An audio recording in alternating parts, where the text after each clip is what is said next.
పుష్ప 2 మూవీలో అల్లు అర్జున్ 300 కోట్లు రెమ్యునరేషన్ ఎలా సాధ్యమైందండి అది? అంటే రెమ్యునేషన్ అనేది హీరోకున్న ఇమేజ్ని బట్టో లేకపోతే సినిమా హిట్ అవుతుందో దాన్ని బట్టి ఎప్పుడు రెమ్యునేషన్ ఉండదు. హీరో హీరోకున్న మార్కెట్ని బట్టి రెమ్యునేషన్ ఇస్తారు. సో చాలా మూవీస్కి అలా చేశారు. బాహుబలి 1 ఒక రెమ్యునేషన్ ఇచ్చారు, బాహుబలి 1 హిట్ అయిన తర్వాత బాహుబలి 2 ఒక రెమ్యునేషన్ ఇచ్చారు. మార్కెటింగ్ ఏదైతే ఉందో అది మార్కెటింగ్ పుష్ప 2కి అల్లు అర్జున్కి ఇద్దరికి కలిపి మ్యాచ్ అయింది. ఇద్దరు ఇతను అల్లు అర్జున్ గారి ఇమేజ్ పుష్ప 2 మూవీ ప్లస్ ఇతను మార్కెటింగ్ చేసిన విధానం ఈ రెండు మ్యాచ్ అయినాయి కాబట్టి అతనికి ఎక్కువ రెమ్యునేషన్ రావడం జరిగింది. కాబట్టి ఒక వ్యక్తి హీరోకున్న ఇమేజ్ని బట్టో లేకపోతే సినిమా హిట్ని బట్టో రెమ్యునేషన్ రాదు. సాధ్యమైందంటే మార్కెటింగ్ బలంగా చేశారు కాబట్టి. జనరల్గా మూవీస్ అన్ని శుక్రవారం రిలీజ్ అవుతాయి కదా, ఇది గురువారం రిలీజ్ చేస్తున్నారు. ఏంటి సెంటిమెంట్గా ఏమైనా చేస్తున్నారు అనుకోవాలా, లేకపోతే ఏదైనా అందులో లాజిక్ ఏమైనా ఉందని అనుకోండి? అంటే లాజిక్ ఏం కాదు. ఇప్పుడు ఏపీ స్టేట్లో కొంచెం కాంట్రవర్సీ అవుతుంది. పవన్ కళ్యాణ్ ఫ్యాన్స్ కూడా కొంత చాలా యాంటీగా ఉన్నారు. కాబట్టి ఇది ఏదైతే భారీ బడ్జెట్ మీద రిలీజ్ అయ్యే ఏ మూవీస్ అయినా సరే మాత్రం ఖచ్చితంగా వాళ్ళు ఓపెనింగ్స్ మీద ఎక్కువ డిపెండ్స్ అయి ఉంటారు. సో మనకి ఓపెనింగ్స్ ఎప్పుడు Friday, Saturday, Sunday, so 3 days. So 1 week లోపు వీళ్ళు 10 days లోపు టార్గెట్ చేస్తున్నారు. సో మనకి గురువారం ఎప్పుడైనా రిలీజ్ చేస్తే ఒకవేళ ఏదైనా ఇబ్బంది కలిగి ఏదైనా గొడవలు జరిగి ఏదైనా అయితే మాత్రం దాన్ని గురువారం సరిదిద్దుకొని ఫ్రైడే, సాటర్డే, సండే 3 రోజులు కూడా మార్కెటింగ్ పరంగా ఏ రకంగా డ్యామేజ్ కాకుండా సో గురువారం రిలీజ్ చేస్తారు, లేకపోతే ఫ్రైడే రిలీజ్ చేస్తారు. సో మన ఓపెనింగ్స్ డ్యామేజ్ కాకూడదు కాబట్టి ఏమైనా డ్యామేజ్ అయ్యే అవకాశం ఉంటుందో చెప్పలేము కదా. కాబట్టి గురువారం రిలీజ్ చేస్తే ఏదైనా డ్యామేజ్ ఉంటే కవర్ చేసుకునే అవకాశం ఉంటుంది. సో అందుకోసం పుష్ప సినిమాకి అంబటి రాంబాబు గారు సపోర్ట్ చేశారు. అంటే ఎవడో ఆపలేడని చెప్పేసి ఆయన డైలాగ్ కూడా కొట్టారు. ఈ వైసీపీ వాళ్ళు ఈ పుష్పకు సపోర్ట్ చేయడం వల్ల ఈ కూటమి వాళ్ళు ఆపేసే అవకాశం ఏమైనా ఉందనుకుంటున్నారా? అంటే ఆపుతారని నేను అనుకోవట్లేదు. కానీ ఎవరు ఆపలేరు అని అనడానికి కారణం ఏంటంటే ఎవరైతే పవన్ కళ్యాణ్ ఫ్యాన్స్ కొంత కాంట్రవర్సీ చేయడం లేకపోతే ఇచ్చేయడం జరుగుతుంది. ఆల్రెడీ పార్టీ వేజ్గా డివైడ్ అయ్యి ఫ్యాన్స్ కూడా అల్లు అర్జున్ గారి ఫ్యాన్స్, పవన్ కళ్యాణ్ ఫ్యాన్స్ డివైడ్గా ఉన్నారు. కాబట్టి అంబటి రాంబాబు గారు మీరు ఏమైనా సపోర్ట్ చేయకపోతే మేము సపోర్ట్ చేస్తాము, మేము ఉన్నాము అనే విషయాన్ని అల్లు అర్జున్ గారికి కానీ అల్లు అర్జున్ గారి ఫ్యాన్స్కి కానీ అంబటి రాంబాబు గారు చెప్పడం జరిగింది. అంటే ఈ అన్ని పార్టీ వాళ్ళు అల్లు అర్జున్ సపోర్ట్ చేస్తున్నారు అనుకోవాలా, లేకపోతే అంబటి రాంబాబు గారు వైసీపీ నుంచి కాబట్టి ఆయన సపోర్ట్ చేయడం వల్ల ఆయనకి నష్టం, అల్లు అర్జున్ నష్టం జరిగే అవకాశం ఏమైనా ఉందంటారా? అంటే అంబటి రాంబాబు గారు చేసిన వ్యాఖ్యలు అల్లు అర్జున్ గారికి కొంత లాభం ఉంటుంది, కొంత నష్టం ఉంటుంది. ఫ్యాన్స్ ఏదైతే ఊహాగానాలు ఉన్నాయో ఈ పార్టీకి సపోర్ట్ చేస్తున్నారని ఊహాగానాలు ఏమన్నాయో వాటిని అల్లు అర్జున్ గారు చేసిన స్టేట్మెంట్ వల్ల, ఎవరైతే అంబటి రాంబాబు గారు ఇచ్చిన స్టేట్మెంట్ వల్ల అవును నిజమే అన్న ఫీలింగ్ కలిగేలాగా ఉంది. ఒకవేళ అది నిజమని ఒకవేళ మన పవన్ కళ్యాణ్ ఫ్యాన్స్ ఫీల్ అయితే మాత్రం ఖచ్చితంగా అది ఇంకా బలంగా యాంటీ అయ్యే అవకాశం ఉంది. అయితే అల్లు అర్జున్ గారి ఫ్యాన్స్ కూడా కొంత అడ్వర్టైజ్మెంట్ ఉంది. ఎందుకంటే ఫైనాన్షియల్ పరంగా కొన్ని సినిమా థియేటర్లు ఆడకపోయినా సరే ఈ అంబటి రాంబాబు గారు అదే వైసీపీ పార్టీ సంబంధించిన కొంతమంది క్యాడర్ చూసే అవకాశం ఉంటుంది. ఎందుకంటే అంబటి రాంబాబు గారు మాజీ మంత్రిగా పనిచేశారు, వైసీపీలో చాలా కీలక నేత. కాబట్టి నేను ఎదురు చూస్తున్నాను అంటే వైసీపీ వాళ్ళందరూ ఎదురు చూస్తున్నారు అన్నట్టుగా ఆయన మాట్లాడారు. సో జర్నలిస్ట్ కూడా ఆ క్వశ్చన్ అడిగారు. సో ఒకవేళ ఎవరైనా ఇబ్బంది పెట్టినా సరే మేము ఉన్నాము అనేది విషయం చెప్పారు మేడం. అంటే కూటమి ప్రభుత్వం ఆపే అవకాశం ఉందని మీరు అనుకుంటున్నారా? అంటే మూవీని ఆపుతారని నేను అనుకోవట్లేదు, ఆపుతారని నేను అనుకోవట్లేదు. కానీ ఫ్యాన్స్ మాత్రం కొంత దీనికి దూరంగా కానీ వ్యతిరేకంగా కానీ చేసే అవకాశాలు ఉన్నాయని మన వార్తలు వస్తున్నాయి. అది ఫ్యాన్స్కి అల్లు అర్జున్ ఫ్యాన్స్కి కొంచెం కాన్ఫ్లిక్ట్ జరుగుతుంది. పవన్ కళ్యాణ్కి అల్లు అర్జున్కి ఏదో ఉందని చెప్పేసి అన్న న్యూస్ కూడా స్ప్రెడ్ అవుతూ ఉంటుంది. ఆహా షో జరిగింది కదా, అందులో అల్లు అర్జున్ గారు పవన్ కళ్యాణ్ గారి పట్ల తన వైఖరి ఏంటో ఏమన్నా చెప్పారని మీకు ఏమన్నా అనిపిస్తుందా? అంటే అల్లు అర్జున్ గారు ఏం చెప్పారంటే మీకు మాకు ఒక విషయంలో పడట్లేదు అంతే, ఆ విషయానికి మీకు ఆ విషయం వరకే అది ఆ విషయం, అంతేగాని మీకు మాకు కాదు, ఆ విషయానికి మనకి పడట్లేదు. సో ఆ విషయాన్ని నేను వ్యతిరేకిస్తాను తప్ప ఆ వ్యక్తిని కాదు అనే విషయం చెప్పాడు. అంటే పవన్ కళ్యాణ్ గారిని నేను వ్యతిరేకించట్లేదు, నేను ఆ ఒక్క విషయంలో జరిగిన కాంట్రవర్సీని మాత్రమే నేను ఆ విషయానికి ఒకటే తప్ప దానికి దీనికి లింక్ ఎట్టొద్దు అనే విషయాన్ని ఆయన ఓపెన్గా చెప్పారు, ఇండైరెక్ట్గా చెప్పారు అనుకోవచ్చు. కానీ ఆయన చెప్పే ప్రయత్నం అయితే చేశారు, కానీ ఫ్యాన్స్ ఆ రకంగా రిసీవ్ చేసుకోలేదు. అంటే పవన్ కళ్యాణ్ ఫ్యాన్స్ కూడా కొంచెం కోపంగా ఉన్నట్టే అనుకోవాలంటారా ఈ అల్లు అర్జున్ పట్ల?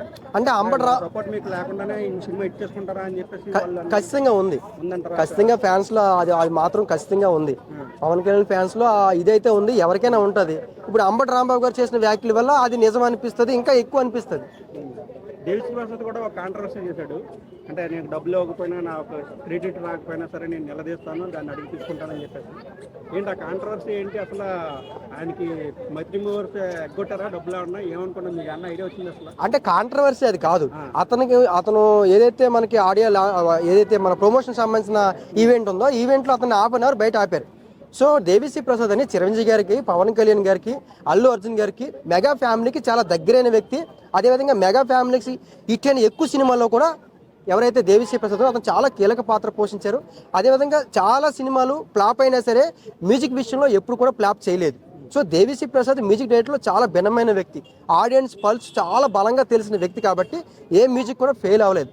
కాబట్టి అతనికి ఈ మూవీలో పుష్ప 2 మూవీలో 2-3 ఆ మ్యూజిక్ డైరెక్టర్లు పెట్టడం వల్ల అతన్ని ఆడియో లాంచ్ ఏదైతే మనకి ప్రమోషన్ సంబంధించిన ఈవెంట్ ఉందో అక్కడ కొంచెం ఆపడం వల్ల నాకు రావాల్సిన క్రెడిట్ నాకు రావాలి కదా అని ఆయన ఓపెన్ అయ్యారు. అదేవిధంగా ఏవైతే నాకు రావాల్సిన మూవీకి సంబంధించిన అమౌంట్ ఏదైతే పేమెంట్ ఉందో అది తీసుకుంటాను, క్రెడిట్ తీసుకుంటాను చెప్పాడు. అతను కాంట్రవర్సీ చేయలేదు, ఉన్న ఓపెన్ విషయాన్ని ఓపెన్గా స్టేజ్ మీద చెప్పాడు. బయట చెప్పే పరిస్థితులు లేవు కాబట్టి ఓపెన్గా స్టేజ్ మీద చెప్పాడు. స్టేజ్ మీద ఓపెన్గా మాట్లాడడం వల్ల రేపు తొక్కేసే అవకాశం లేదంటారా అతను? అంటే ఒక విషయం మాత్రం వాస్తవం లేకుండా అంటే ఆ వార్తలు అయితే వస్తున్నాయి కానీ దేవిశ్రీ ప్రసాద్ని తొక్కి అంత, ఎందుకంటే అతను క్రియేటివ్ మ్యూజిక్ డైరెక్టర్.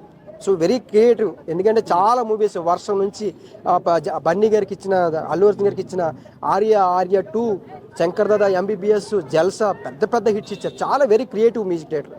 సో అలాగా మనం ఏదో క్వశ్చన్ చేశారనో లేదా తన ఆవేదన చెప్పారనో తొక్కేసుకుంటూ పోతే ప్రతి ఒక్కరిని తొక్కేయాల్సి వస్తుంది. సో క్వశ్చన్ చేసినంత మాత్రం తొక్కేయకూడదు. అతను ఆవేదన వ్యక్తం చేశాడు.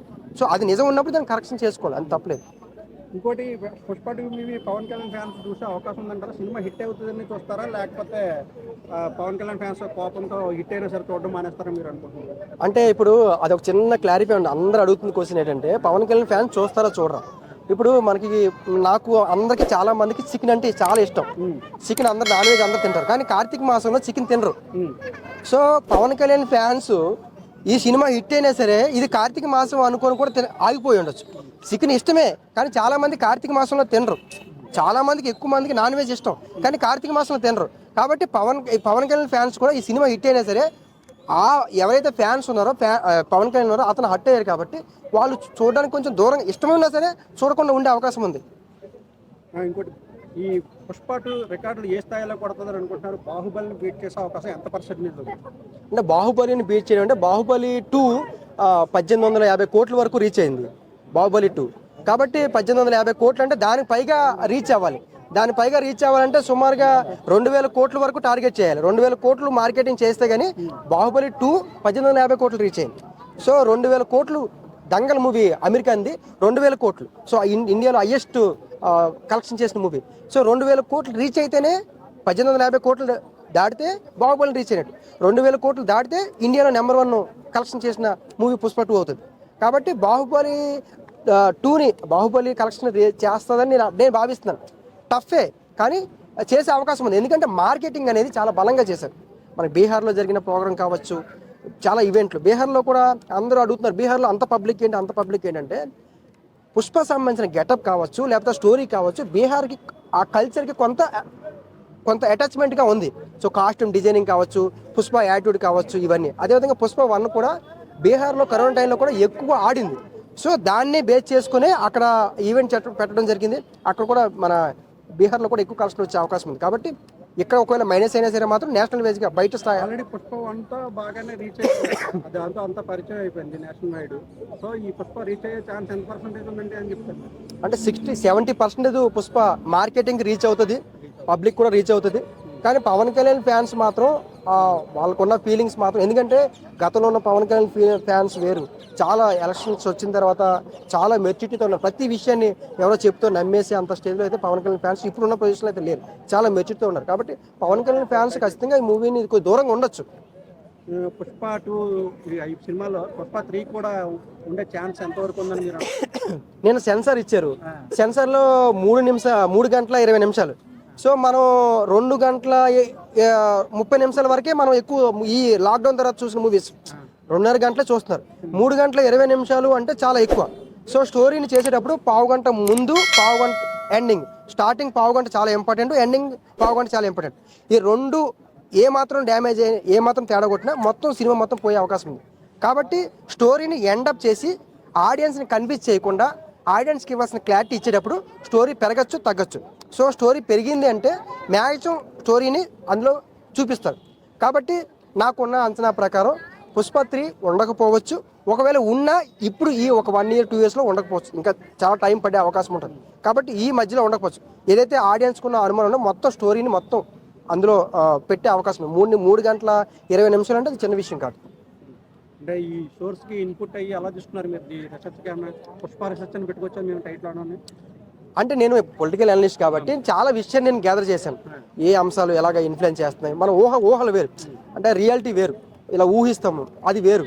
సో నేను మహారాష్ట్ర ఎలక్షన్ చేశాను, తెలంగాణ ఎలక్షన్ చేశాను, మొన్న ఏపీ ఎలక్షన్ చేశాను.